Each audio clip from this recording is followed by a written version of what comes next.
দিনটা ছিল রবিবার। সকালবেলা ঘুম থেকে উঠেই দেখলাম আকাশ একদম মেঘলা।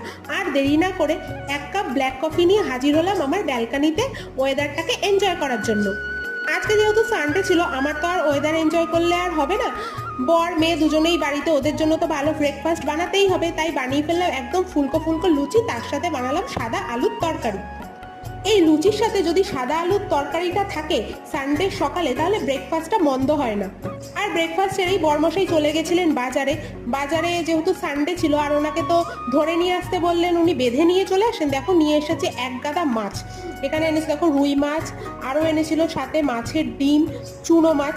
তা আমি একটু চেঁচামেচি করাতে ও বললো তোমার পরিষ্কার করতে হবে না, আমি মাছগুলো ধুয়ে পরিষ্কার করছি। কোথায় ভাবলাম আজকে মেঘলা ওয়েদারটাকে ভালো করে এনজয় করবো, সে না করে এখন আমাকে মাছ ধুতে হবে। আর কি করা যাবে, যেহেতু সানডে। চলো আমি মাছ ধুই, ততক্ষণ তোমরা আমার চ্যানেলটাকে সাবস্ক্রাইব করে দিও। টাটা।